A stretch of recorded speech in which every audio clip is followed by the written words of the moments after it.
Es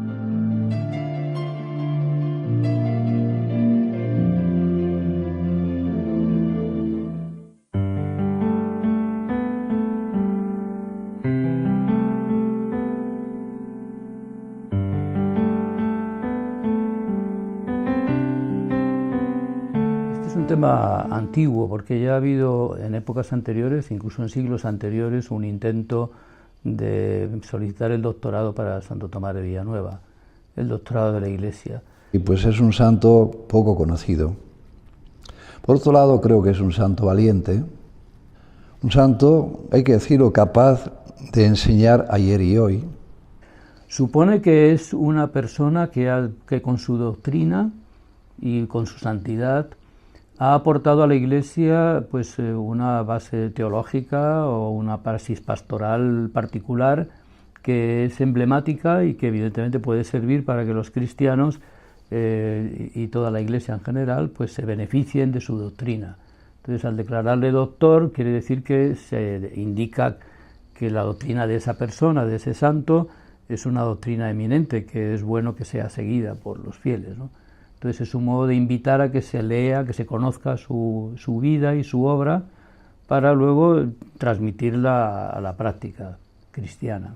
Y tiene sobre todo sentido auténtico de lo que es la fe, lo que es una vida consagrada, lo que es el testimonio de la Iglesia y, por qué no decirlo también, hasta cómo hay que ser un pastor en la Iglesia como fue él. En el siglo XX, en los años 80, hubo una movida muy grande porque bastantes obispos de todo el mundo se dirigieron a la Santa Sede pidiendo la declaración de doctor de la Iglesia y muchas instituciones de carácter académico o también de carácter social que de alguna manera tenían cierto patrocinio de Santo Tomás o que por motivos de su vinculación con la universidad pues lo pidieron. Era un gran número realmente. Aquello parece que quedó frenado porque dijeron en la congregación que mientras no hubiera una edición asequible de las obras de Santo Tomás que se pudieran consultar, pues de alguna manera no se podía tampoco demostrar su actualidad o que estuviera muy presente en la vida cultural y de la Iglesia. Poco a poco se fueron presentando los diferentes volúmenes, en total las obras completas son 10 volúmenes. Ese trabajo ha hecho que actualmente ya las obras estén disponibles. Y a partir de ahí es donde hemos querido retomar de nuevo la idea de solicitar el doctorado para Santo Tomás. Hubo un acuerdo entre las tres órdenes agustinas, de Agustinos Recoletos, Agustinos Descalzos y nuestra orden.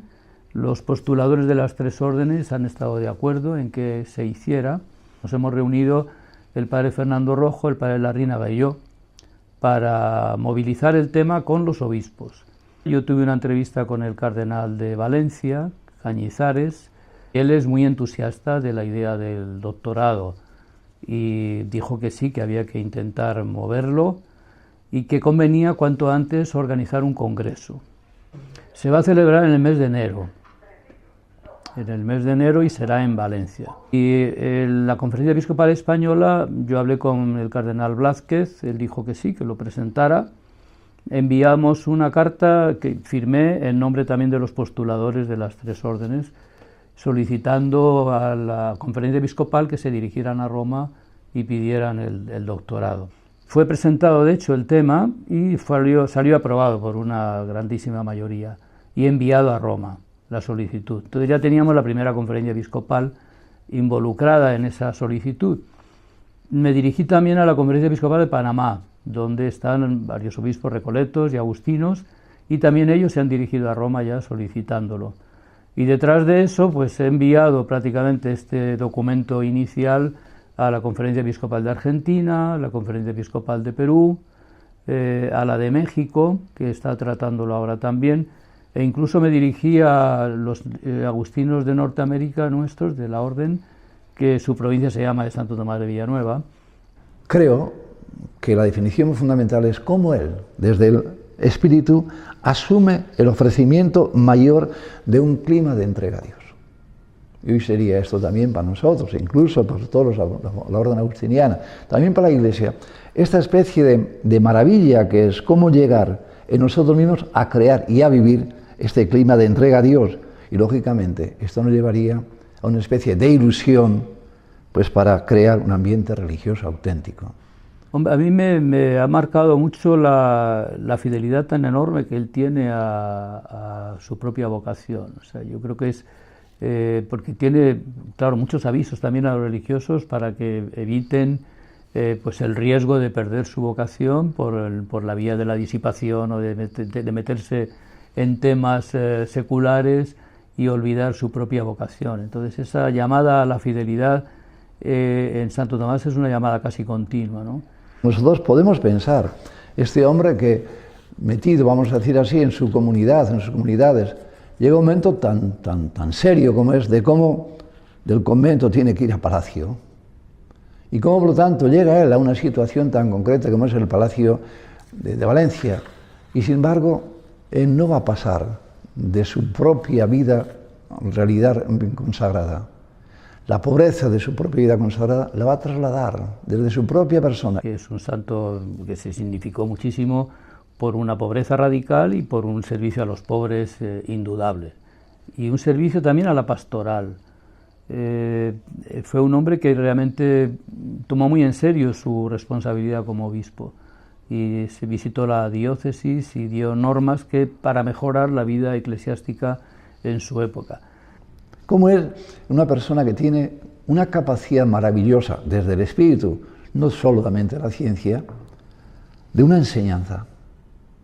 Una persona, por lo tanto, que en el fondo sobrepasa un fondo de meras afirmaciones. No es sin más la persona que dice, hay que hacer esto, no. Persona, por lo tanto, que llega a las personas desde un fondo concreto que es Dios. Y él vive con una fidelidad y con una austeridad y con una fijeza en las normas y en la regla verdaderamente ejemplares. Lo hizo como superior, porque lo fue en distintas comunidades, fue superior provincial, visitador, antes de ser arzobispo. Y luego, siendo arzobispo, pues él también se preocupó mucho de la reforma de los fieles y de la vida diocesana en general. Él es una persona que tiene que estar con los ojos bien claros, primero desde el propio corazón, y ver la realidad de las personas que sufren la miseria, que son pobres. Personas, por lo tanto, que no tienen nada y, sin embargo, él va a convertirse en un auténtico santo de la pobreza. Luego se ve que es un hombre que era un hombre de oración y en algunos momentos incluso aparece como un auténtico contemplativo, como alguien que realmente está como muy en sintonía de lo que algunos de los místicos contemporáneos de San Alonso de Orozco, Santa Teresa, San Juan de la Cruz, prácticamente estaban viviendo. O sea, él vive en una tensión espiritual muy grande y con gran fidelidad a su propia vocación. Va a crear una atmósfera donde todos sus fieles van a sentir también lo que significa, lo que es la auténtica pobreza de los demás, la necesidad que tienen los demás, y va a ir creando poco a poco y sembrando la conciencia de cómo ser auténticamente vivos en la caridad, en cuanto que reflejamos también nosotros mismos, de verdad, que los dones de Dios no son para guardarlos nosotros, sino para darlos a los demás. Es una persona muy erudita, a San Agustín le conoce increíblemente bien, y lo que es impresionante es el dominio que tiene de la Biblia. Prácticamente en su modo de hablar hacía afirmaciones y detrás de la afirmación lo confirmaba con una cita bíblica, citada textualmente. Entonces los sermones de Santo Tomás están muy preparados. Era un hombre que realmente dedicaba mucho a su preparación. Es una persona que ha sabido de verdad, algo así como entrar lo que es en el fondo de una realidad, el misterio de Dios, cómo se realiza en María, cómo tiene que vivir la Iglesia de Dios y cómo, por lo tanto, tenemos que hoy, cada uno desde sus propias personas, ir también creando una atmósfera auténtica de lo que es el Evangelio.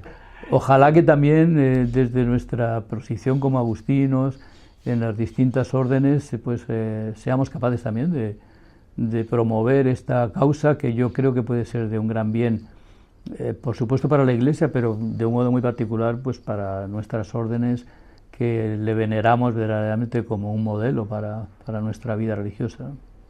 Por eso yo entiendo que en esta apreciación que estamos haciendo de Santo Tomás de Villanueva para que pueda ser doctor de la Iglesia, uno de los puntos fundamentales es tenemos que felicitarnos todos al poder tener en nuestras manos la riqueza mariana de Santo Tomás de Villanueva. Pocos han escrito así de la Virgen María.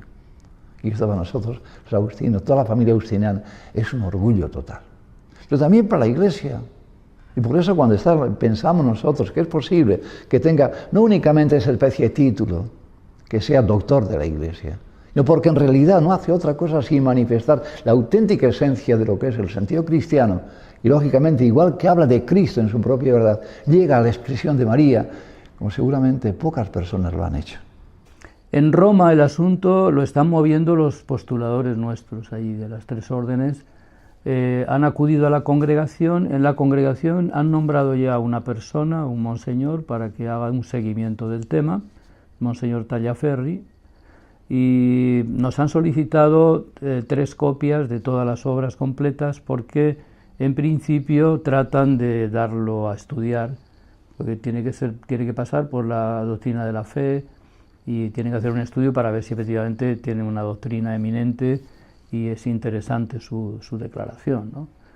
Por otra parte, pues a obispos y cardenales conocidos es un tema que también les hemos hablado, porque ellos pueden tener una mayor representatividad, ¿no?